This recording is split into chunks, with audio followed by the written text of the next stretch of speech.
Les nains se sont rétablis depuis que le roi Noralc-Divan succéda à son défunt père, le très respecté Joachter. Avec l'arrivée progressive des colons au sud, les nains ont l'opportunité de s'enrichir grassement, en étant stratégiquement situés entre les Sylves et les hommes du nord, et les colons nosgariens au sud. En 155 après le Galtorine, soit 2 ans après la fin de la guerre du Kyros qui frappa le nord, les Longbarbes poseront les pierres d'une nouvelle capitale. Khazdrag fut idéalement situé sur un filon d'argent, juste à l'entrée sud de la fosse. Les étrangers alphelins, humains, gnomes et les elfes de fer rejoignirent cette communauté et furent accueillis avec enthousiasme. En alliant les mages bâtisseurs de Voltane et le savoir-faire des nains, en 6 ans, la cité devint l'une des plus prospères. Son influence croissait en attirant bien des convoitises. En 161, des éclairs claquèrent non loin de Zundabar. Une faille déchira le ciel d'où apparurent des dizaines d'astrobarges au métal blanc d'une brillante beauté, leurs coques décorées d'or et de statues angéliques. Jamais, depuis le Galtorine, on ne vit de barges aussi magnifiques, de pareils navires propulsés par des voiles solaires étincelants, striés d'hexagones parcourus de pulsions luminescentes. Au cœur de chacune de ces machines, un cristal d'Alsaf alimentait en magie tous les instruments. La lenteur calculée du défilé sublimant davantage l'extraordinaire entrée en scène du peuple de Zikar, en Lurbarie. Les mages zikarites rendirent hommage au roi Noralc en tant que survivant de l'empire Férosia.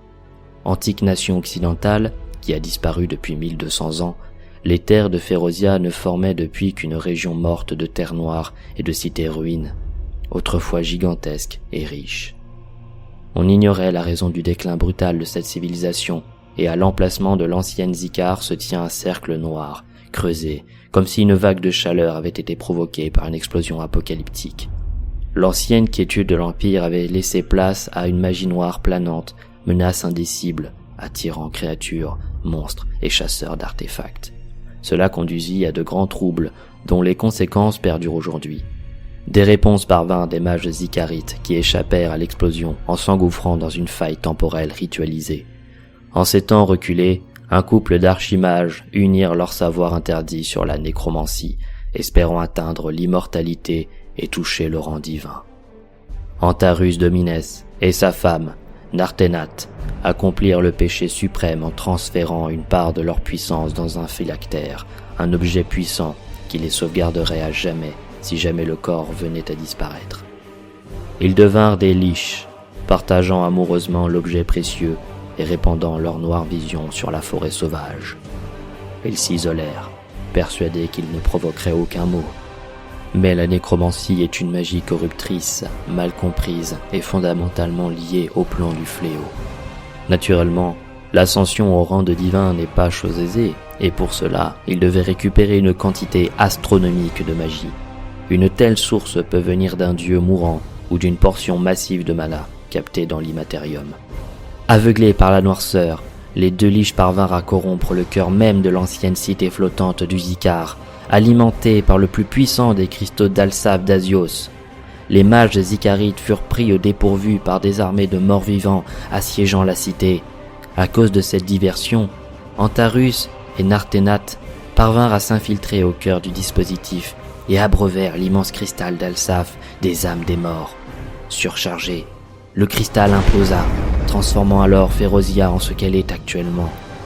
Certains Zikarites eurent le temps de fuir en comprenant qu'ils ne parviendraient pas à stopper les événements et disparurent dans les couloirs du temps. On ignore ce qu'il advient du couple de liches qui jamais ne se remanifestera. Cette histoire fascinante capta l'attention des nains qui accordèrent leur support. Les Zikarites purent s'installer à l'est en tant qu'alliés. C'est donc en 162 que la nouvelle tour de Zikar vit le jour au sud des montagnes Maedruk, s'incrustant dans le circuit commercial de la Lurbarie. En 162, alors que les premiers navires marchands naviguaient entre Razrovik au nord et Ipstok au sud, une cité jusque-là discrète fut remarquée. Odea se dressait, telle une citadelle de pierre et de cristal sur le bord de la mer. Les délégués de la cité déclarèrent la ville fermée aux étrangers. C'étaient des elfes et les Zikarites les suspectent de provenir du monde voisin de Funestis.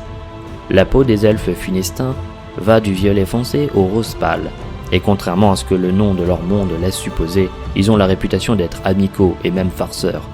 mais pas ceux d'Odéas. La seule idée qu'il puisse s'allier aux elfes noirs inquiétait la scène politique, mais les événements futurs prouveront le contraire.